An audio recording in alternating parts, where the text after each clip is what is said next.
Hello everyone, welcome back to GS success point. आज की कक्षा में हम लोग पृथ्वी की गतियों के बारे में अध्ययन करेंगे।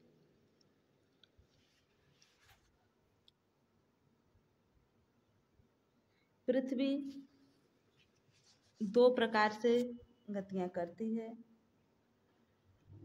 एक को घूर्णन गति कहते हैं और दूसरे को परिक्रमण या वार्षिक गति कहते हैं। आइए समझते हैं विस्तार से।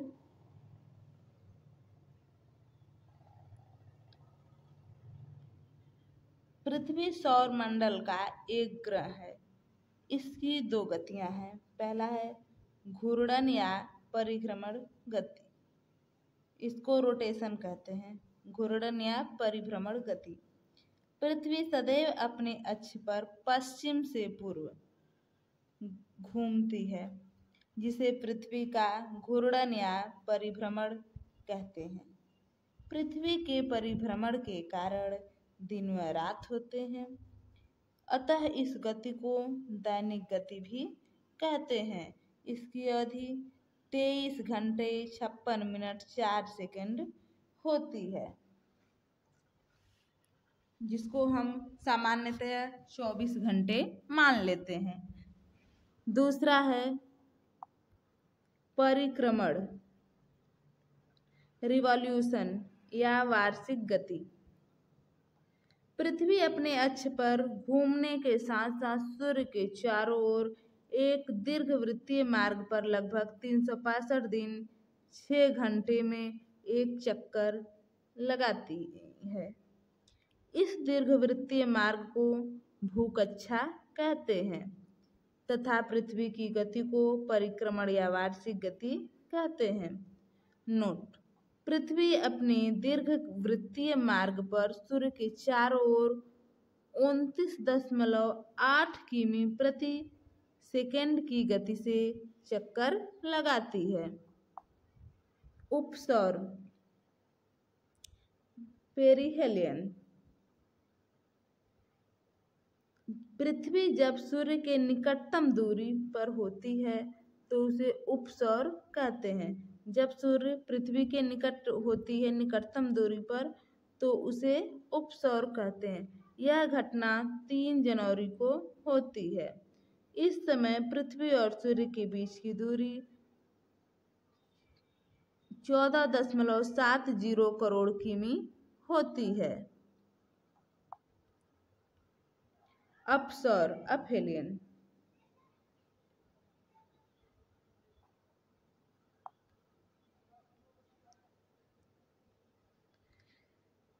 पृथ्वी जब सूर्य से अधिकतम दूरी पर होती है उसे अपसौर कहते हैं। जब सूर्य से नजदीक होती है तो उसे उपसौर, और जब सूर्य से दूर होती है तो उसे अपसौर कहते हैं।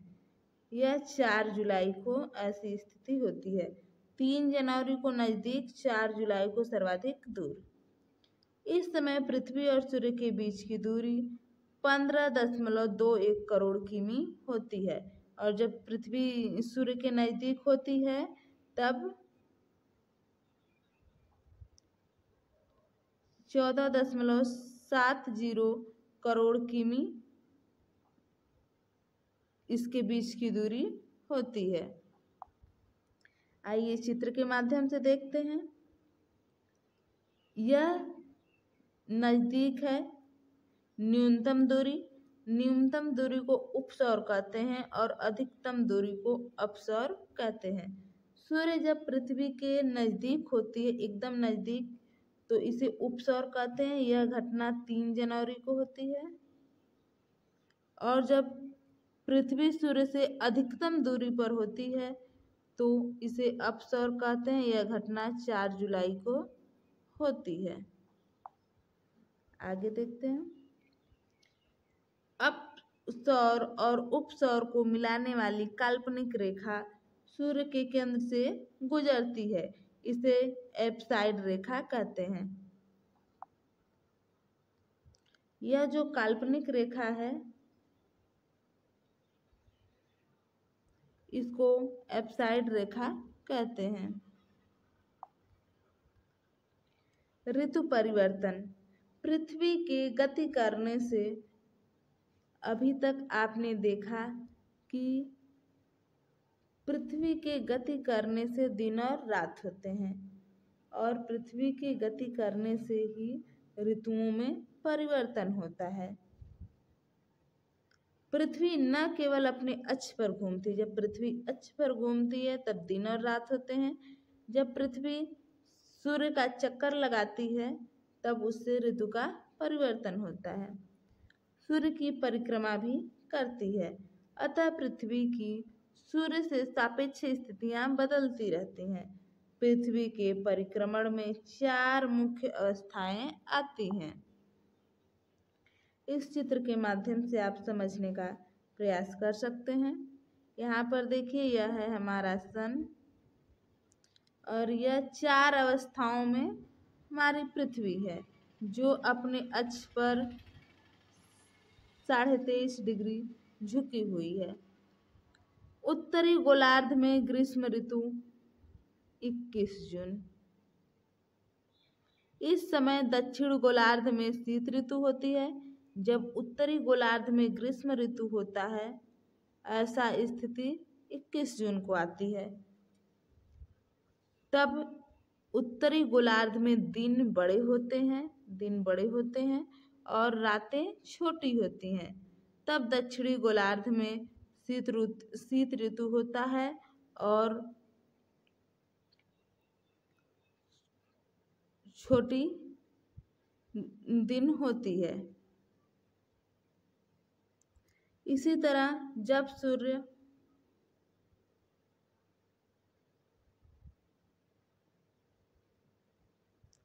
उत्तरी गोलार्ध में शीत ऋतु में प्रवेश करता है तो दिन छोटा होने लगता है। ऐसी स्थिति 22 दिसंबर को आती है। और दक्षिणी गोलार्ध में ग्रीष्म ऋतु होता है और रातें बड़ी होती हैं।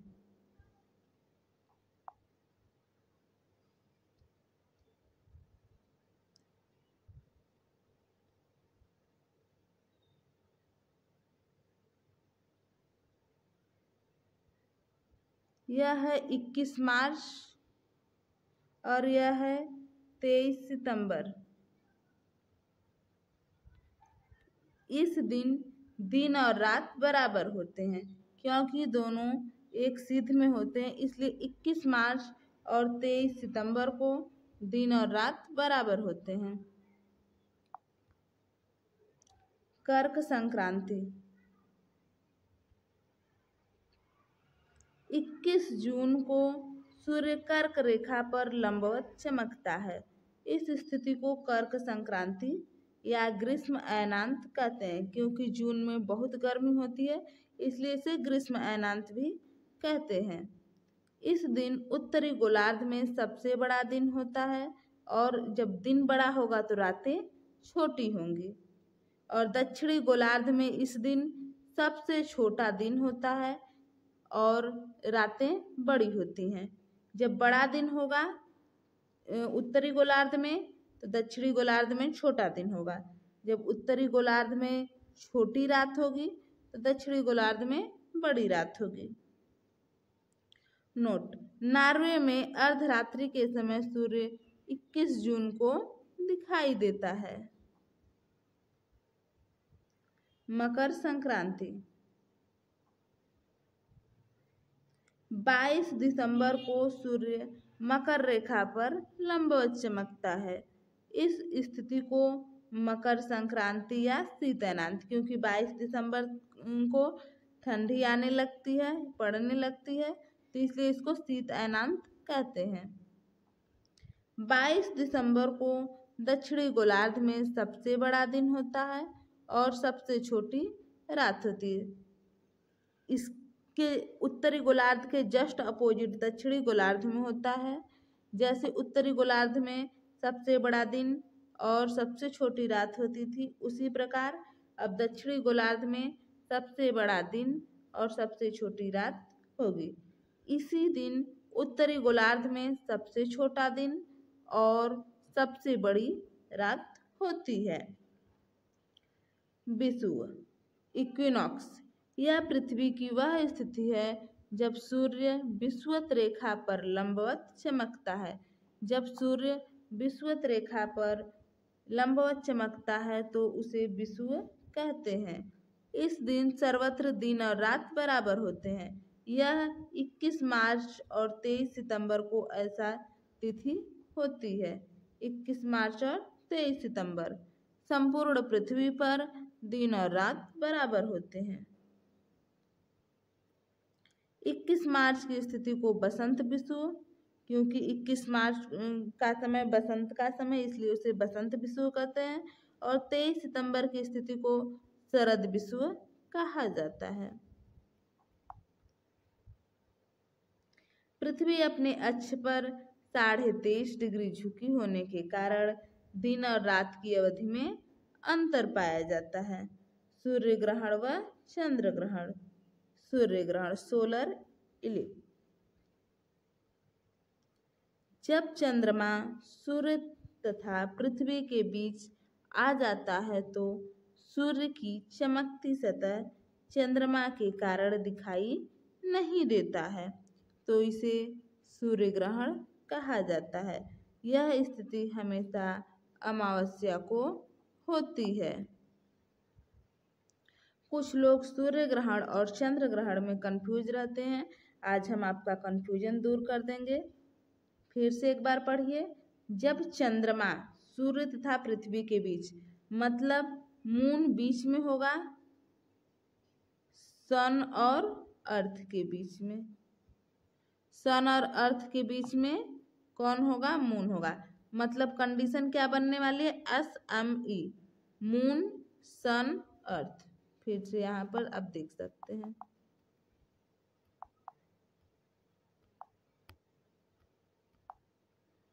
चंद्रमा सूर्य तथा पृथ्वी के बीच, मतलब मून बीच में होगा और साइड साइड सूर्य और पृथ्वी होने वाले हैं।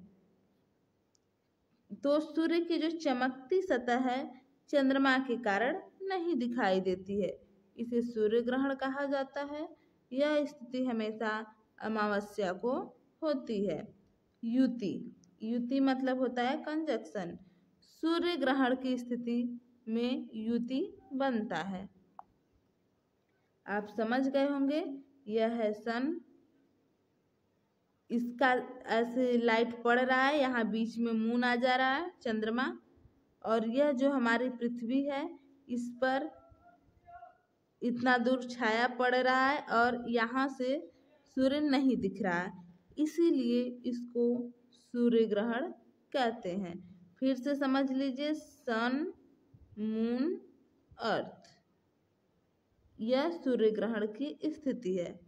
कभी कभी कंफ्यूजन हो जाता है कि कौन सा सूर्य ग्रहण है, कौन सा चंद्र ग्रहण है। अभी कंफ्यूजन हो जाएगा, लेकिन इसका ट्रिक बता दिए हैं तो आप आसानी से याद कर सकते हैं। चंद्र ग्रहण, जब पृथ्वी सूर्य और चंद्रमा के बीच आ जाता है तो सूर्य की रोशनी चंद्रमा पर नहीं पहुंच पाता तथा पृथ्वी की छाया के कारण उस पर अंधेरा छा जाता है। इस स्थिति को चंद्र ग्रहण कहते हैं। चंद्र ग्रहण हमेशा पूर्णिमा की रात को होता है। यहाँ पर आप देख सकते हैं पृथ्वी सूर्य और चंद्रमा के बीच, मतलब यह है पृथ्वी, यहाँ है सूर्य और यह है चंद्रमा, मतलब यह सेम की कंडीशन बन रही है। चंद्र ग्रहण सेम और सूर्य ग्रहण SME, याद रखिएगा। ब्यूटी, डिसकंजक्शन, डिसजक्शन, चंद्र ग्रहण की स्थिति में डिसजक्शन यानी ब्यूटी बनता है। देखिए, यह है सूर्य, यह बीच में आ गई पृथ्वी, यह है चंद्रमा। सूर्य का प्रकाश चंद्रमा पर नहीं पहुंच पाता है, इसलिए इसको चंद्र ग्रहण कहते हैं।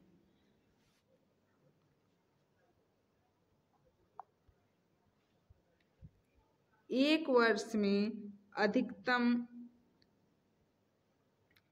7 बार चंद्र ग्रहण एवं सूर्य ग्रहण की स्थिति उत्पन्न हो सकती है। ज्वार भाटा। सूर्य तथा चंद्रमा की आकर्षण शक्तियों के कारण समुद्र जल के ऊपर उठने तथा नीचे गिरने को ज्वार भाटा कहते हैं। इससे उत्पन्न तरंगों को ज्वारीय तरंग कहते हैं। जब सूर्य तथा चंद्रमा की आकर्षण शक्तियों के कारण समुद्र का जल चढ़ता और उतरता है तो इसे ज्वार भाटा कहते हैं, और इससे जो तरंगे उत्पन्न होती हैं उसे ज्वारीय तरंगे कहते हैं। सूर्य की अपेक्षा चंद्रमा की आकर्षण शक्ति का प्रभाव दुगना होता है। यहाँ पर सूर्य पृथ्वी से बहुत दूर है, इसलिए सूर्य का आकर्षण शक्ति कम, और चंद्रमा पृथ्वी के नज़दीक ही है, इसलिए चंद्रमा का प्रभाव सूर्य की प्रभाव से दुगना होता है।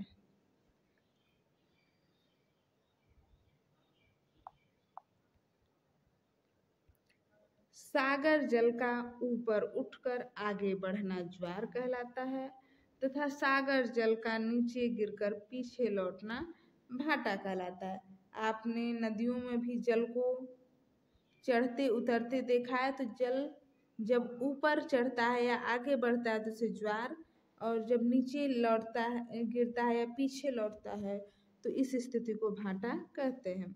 महासागरों और समुद्रों में ज्वार भाटा के लिए निम्न कारक उत्तरदायी हैं। इसमें है पहला सूर्य का गुरुत्वीय बल, फिर चंद्रमा का गुरुत्वीय बल और पृथ्वी का अपकेंद्रीय बल। ये तीनों चीज़ें बहुत इम्पोर्टेंट हैं, बहुत महत्वपूर्ण है समुद्र में ज्वार भाटा की स्थिति को उत्पन्न करने के लिए। पृथ्वी पर प्रतिदिन 12 घंटे 26 मिनट के बाद ज्वार तथा ज्वार के 6 घंटा 13 मिनट बाद भाटा आता है। 12 घंटे 26 मिनट बाद ज्वार और 6 घंटा 13 मिनट बाद भाटा आता है। ज्वार भाटा की उत्पत्ति से संबंधित संकल्पनाएं।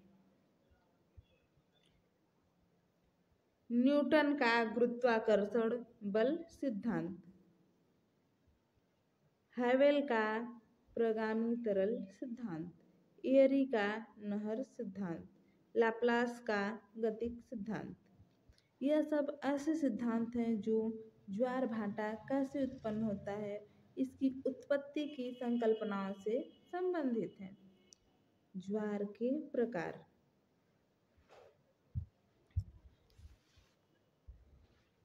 दीर्घ ज्वार।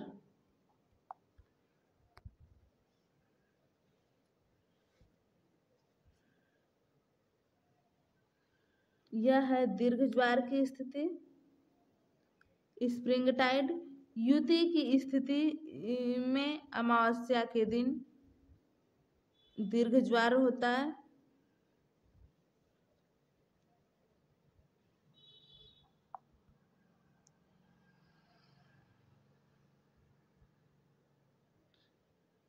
यह है सूर्य और चंद्रमा का गुरुत्वाकर्षण बल। और वियुति की स्थिति पूर्णिमा के दिन निम्न जल स्तर होता है। आइए समझते हैं इसको।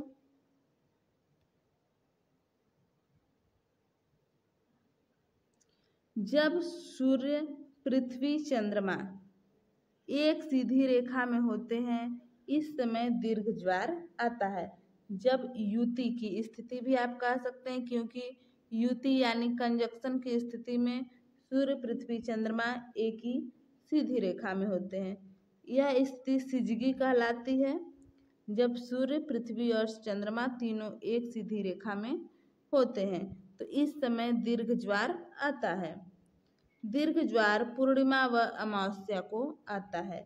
दीर्घ ज्वार पूर्णिमा व अमावस्या को आता है। युति वियुति की घटनाएं दीर्घ ज्वार में पाई जाती हैं। यह दोनों चित्र दीर्घ ज्वार के ही हैं। यहाँ पर युति की स्थिति है और अमावस्या है, यहाँ वियुति की स्थिति है और पूर्णिमा है। इन दोनों ही कंडीशन में दीर्घ ज्वार आते हैं। और सूर्य, चंद्रमा और पृथ्वी जब तीनों एक सीधी रेखा में होते हैं तो इसे सिजगी कहते हैं। आइए देखते हैं लघु व निम्न ज्वार की कैसे उत्पत्ति होती है। जब सूर्य, चंद्रमा और पृथ्वी समकोणी की स्थिति में होते हैं तब निम्न ज्वार आते हैं या लघु ज्वार आते हैं। आइए समझते हैं। जब सूर्य, पृथ्वी व चंद्रमा समकोण पर होने के कारण चंद्रमा व सूर्य का आकर्षण बल एक दूसरे के विपरीत कार्य करने लगता है तब निम्न ज्वार की उत्पत्ति होती है। ऐसी स्थिति कृष्ण पक्ष व शुक्ल पक्ष की सप्तमी या अष्टमी को देखी जाती है। निम्न ज्वार सामान्य ज्वार से 20% नीचा व दीर्घ ज्वार सामान्य ज्वार से 20% ऊंचा होता है।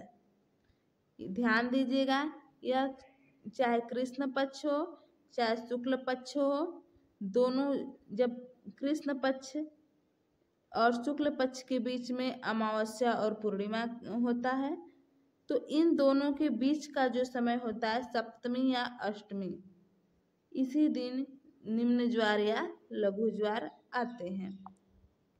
यहाँ आप चित्र में देख सकते हैं समकोणी की स्थिति।